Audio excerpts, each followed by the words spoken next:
आजम खान पर तमाम जो मुकदमे लगे हैं वो मुकदमे अधिकतर फर्जी मुकदमे हैं। सर एक बात बताइए, मुर्गी चुराएगा कोई इतना बड़ा व्यक्ति, बकरी चुराएगा और तमाम तरह के झूठे आरोप है, तो फिर एक चीज इतिहास में ये भी लिखी जाएगी, जो व्यक्ति पुलिस के अनुसार मुर्गियां चुराई, जिसने तमाम तरह की चोरी की, वो इतना बड़ा विश्वविद्यालय बनाकर चला गया। ये एक तारीख और इतिहास में यह भी लिखा जाएगा कि जो इतना करप्टेड था पुलिस चार्जशीट के मुताबिक, और वो इतना बड़ा एक विश्वविद्यालय बनाकर चला गया। बच्चों को वैसे मिटा देंगे, खेलना नहीं आएगा तो खेल को मिटा देंगे आप, आपसे खेलना नहीं आता तो उस खेल को मिटा देंगे आप। ऐसा कभी नहीं होगा हिंदुस्तान के अंदर।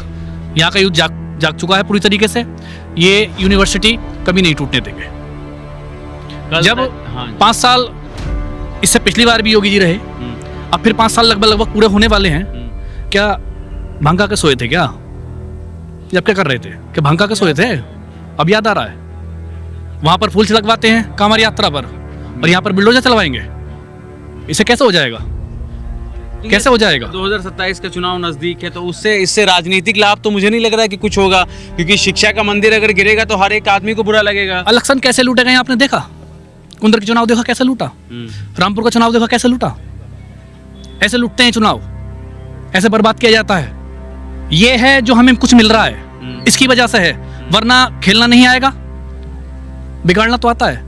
वो राजनीति है उन लोगों की। आप ये बताएं कि अगर आपको शिक्षा का इतना ही प्रेम है बच्चों को शिक्षा देने का, तो आपने 1 लाख से ज्यादा स्कूल क्यों बंद कर दिए? और उत्तर प्रदेश के अंदर कम से कम 26,000 27,000 ये डेटा है कि स्कूल यहाँ पे बंद हुए, और उन स्कूलों में भी जाने वाले लोग कोई एक समुदाय के नहीं थे, और इसी तरीके से इस विश्वविद्यालय में जाने वाले लोग एक समुदाय के नहीं है, सभी समुदाय सभी वर्गों के लोग हैं। मोहम्मद अली जौहर साहब कौन थे? एक क्रांतिकारी थे, आजादी के दीवाने थे। उन्होंने कहा था कि या तो मुझे आजादी दे दो या फिर 2 गज जमीन दे दो।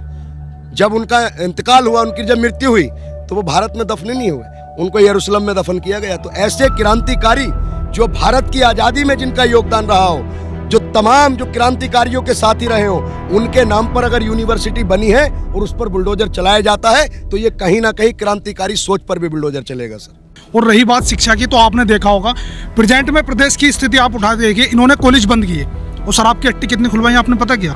हर 20 मीटर पर शराब की हट्टी।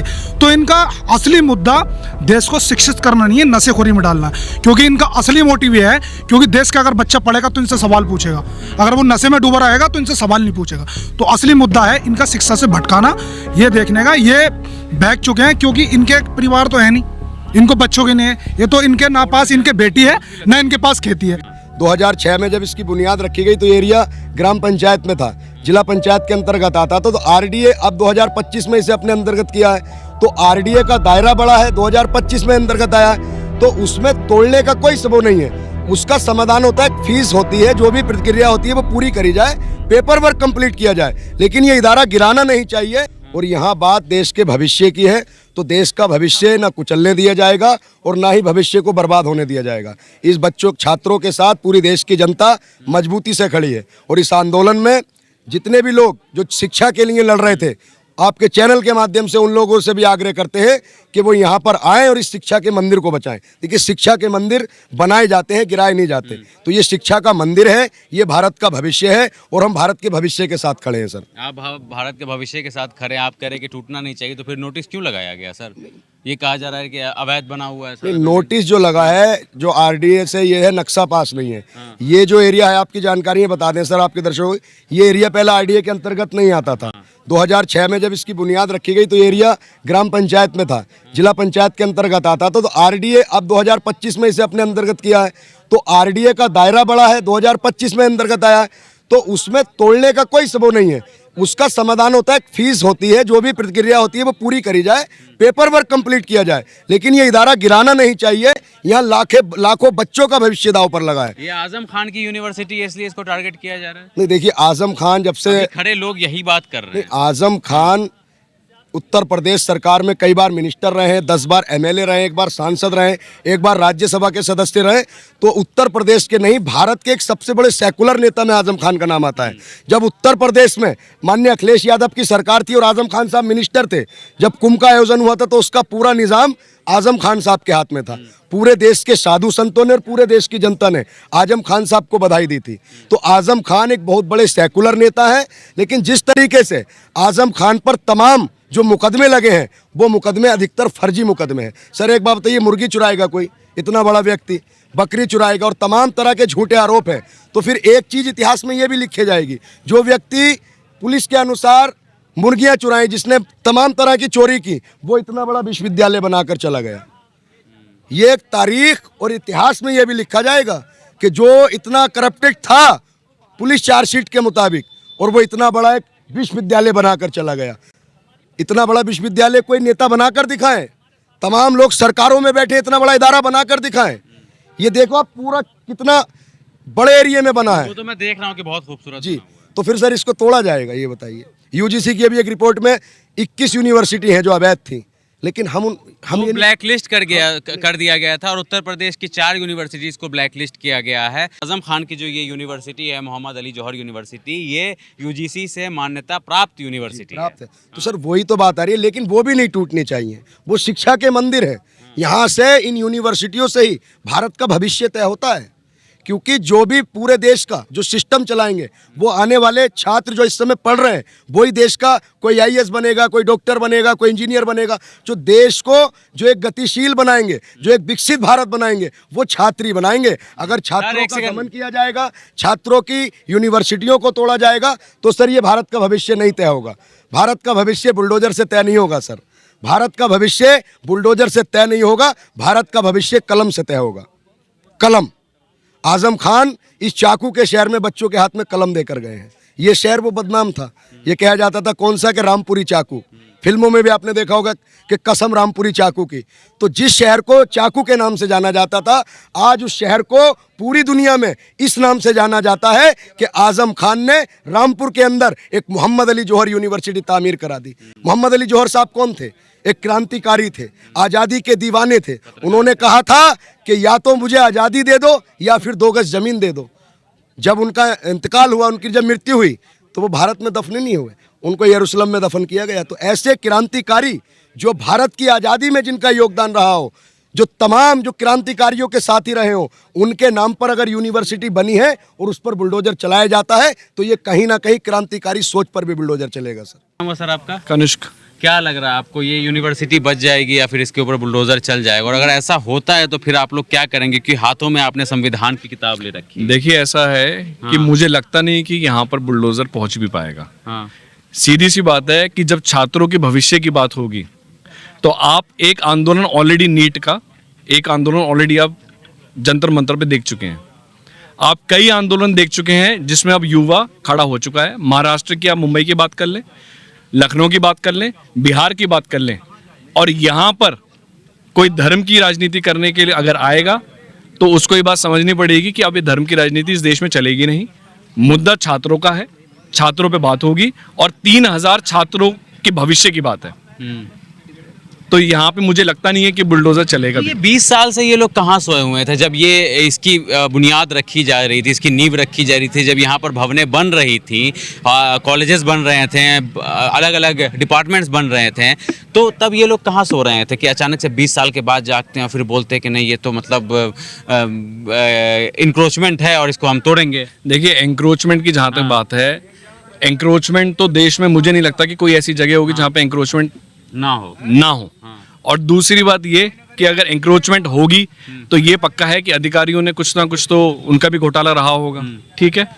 तीसरी बात ये कि जहाँ पे आप ये बात कह रहे हैं कि ये 20 साल तक कहाँ गायब थे, तो 20 साल तक ये लोग इंतजार कर रहे थे कि जब ऐसा कोई माहौल बनेगा देश के अंदर कि जब इनकी सत्ता जो है नहीं रहने वाली होगी, क्योंकि आने वाले चुनाव को आपको पता है कि लोग चुनाव के हिसाब से जो है मुद्दों को तराशते हैं। आज उनको ये बात पता चल रहा है कि हमारा पक्ष जो है कहीं ना कहीं कमजोर हो रहा है, तो वो इस यूनिवर्सिटी की तरफ देख रहे हैं। तो शिक्षा का हक छीन लेंगे ऐसे में?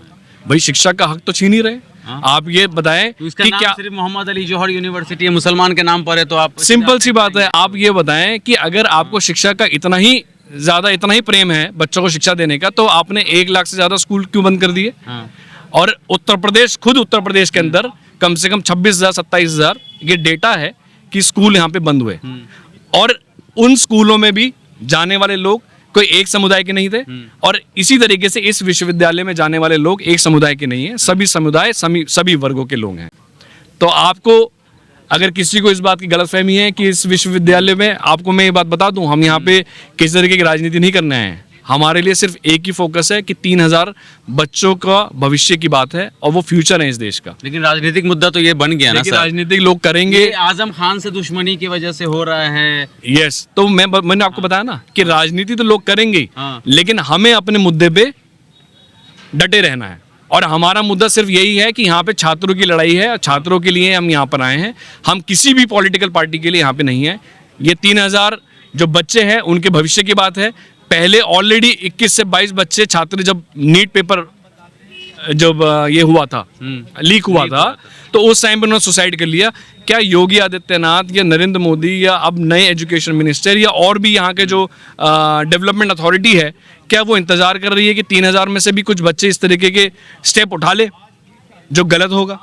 तो आप भी बस समझिए कि 3,000 बच्चों के भविष्य की बात है। तो मुझे नहीं लगता कि इस तरीके की चीज़ें उनको करनी चाहिए। आप लोग टूटने देंगे सर? जी, टूटने देंगे?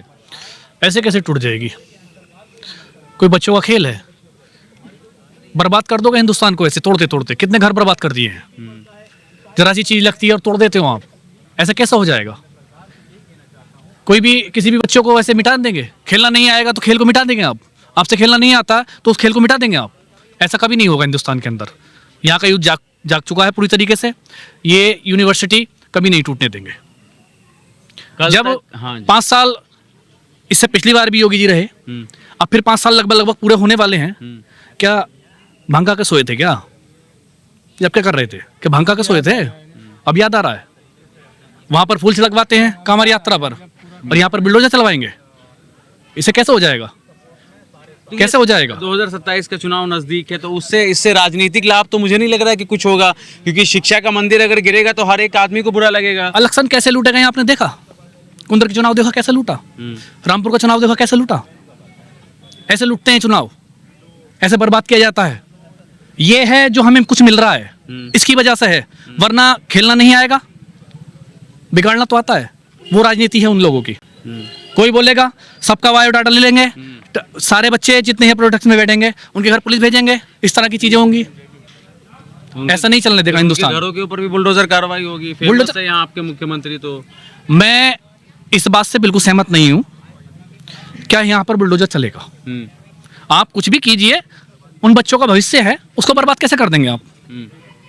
किसी भी तरीके से बुला लीजिए ना सर। किसी भी तरीके से इसको बर्बाद नहीं होने देंगे। शिक्षा मंत्री हैं, नए आए हैं, उनको पढ़वाइए। सब आरएसएस के लोग हैं। शिक्षा मंत्री पहले वाले भी आरएसएस के हैं, अब वाले भी आरएसएस के हैं। सब संघ के लोग हैं, ये सब संघ के लोग हैं, और इनके दिमागों में सिर्फ एक ही चीज़ बड़ी हुई है। और रही बात शिक्षा की, तो आपने देखा होगा प्रेजेंट में प्रदेश की स्थिति आप उठा देखिए, इन्होंने कॉलेज बंद किए और शराब की हट्टी कितनी खुलवाई आपने पता किया? हर 20 मीटर पर शराब की हट्टी है। तो इनका असली मुद्दा देश को शिक्षित करना नहीं है, नशेखोरी में डालना, क्योंकि इनका असली मोटिव ये है, क्योंकि देश का अगर बच्चा पढ़ेगा तो इनसे सवाल पूछेगा, अगर वो नशे में डूबा रहेगा तो इनसे सवाल नहीं पूछेगा। तो असली मुद्दा है इनका शिक्षा से भटकाना। ये देखने का ये बहक चुके हैं, क्योंकि इनके परिवार तो है नहीं, इनको बच्चों के नहीं है। ये तो इनके ना पास इनके बेटी है, ना इनके पास खेती है।